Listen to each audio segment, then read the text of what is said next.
Hi అండి, welcome back to VN designs.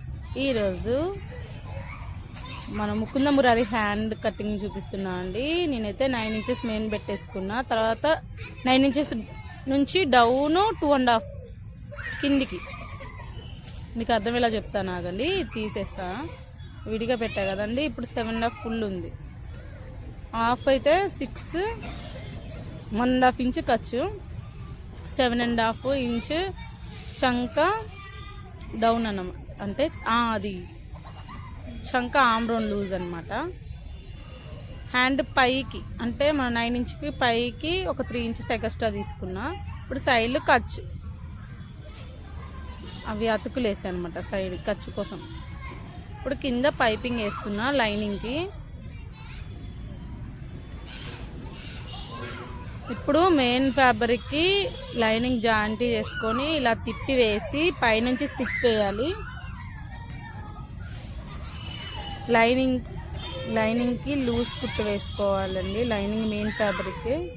ఇప్పుడు extra cloth అంతా ఇలా కటింగ్ చేసేసి మన శారీ కలర్ ఉంటుంది కదా, ఆ శారీ కలర్ని 4 ఫోల్డ్స్ వేసుకున్న తర్వాత 3 ఇంచెస్ వచ్చింది. ఇటు కూడా 3 ఇంచెస్ పెట్టేసుకున్నా. హ్యాండ్ శారీ పీస్ వచ్చేసి 7 ఇంచెస్ ఉంది. 7 ఇంచెస్ బార్ క్లాత్ తీసేసుకొని ఇప్పుడు మనం హ్యాండ్ పెట్టేయాలి.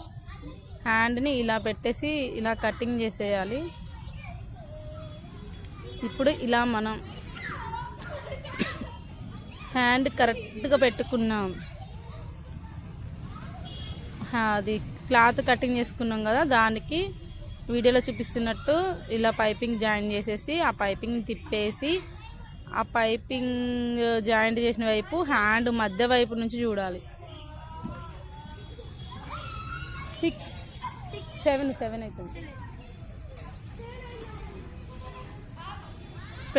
చూసారు కదండి, ఈ విధంగా హ్యాండ్ జాయింట్ పెట్టాలి.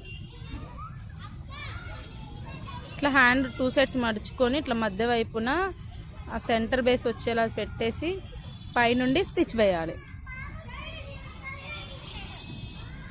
ఇలా పైనుండి అది హ్యాండ్కి అనేది ఈ క్లాత్ని శారీ క్లాత్ని జాయింట్ చేయాలన్నమాట. ఇలా వీడియోలో చూపిస్తున్నట్టు జాయిన్ చేసి స్టిచ్చెస్ అది కుర్చీలు పెట్టుకోవాలన్నమాట. ఫిల్స్ వీడియోలో చూపిస్తున్నట్టు అవతల వైపు మన సెంటర్ డాట్ నుంచి అటువైపు 3 ఇటువైపు 3 6 ఫిల్స్ పెట్టేసుకొని ఇప్పుడు ఈ విధంగా మనం ఈ బ్లౌజ్కి ఇలా జాయింట్ చేయాలి. చూడండి, ఇలా ఈ విధంగా జాయింట్ చేయాలి. ఇప్పుడు సైడ్ స్టిచ్ చేసుకున్న తర్వాత రిటర్న్ దిద్దామండి. బ్లౌజ్ రిటర్న్ దిచ్చుద్దాం. ఇది అండి ముకుంద మురారి హ్యాండ్ వచ్చినది. చాలా బాగుందండి, చాలా అంటే చాలా బాగుంది. కస్టమర్కి చాలా బాగా నచ్చిందంట. ఇంతే అండి, చాలా సింపుల్ అంటే సింపుల్ మెథడ్లో చూపించా అండి ముకుంద మురారి హ్యాండ్ అనేది. మామూలుగా మనం క్లాత్ కట్ చేసి దానికి మళ్ళీ అతుకేసి ఇదంతా లేకుండా సింపుల్గా ఉంటుంది. Bye bye.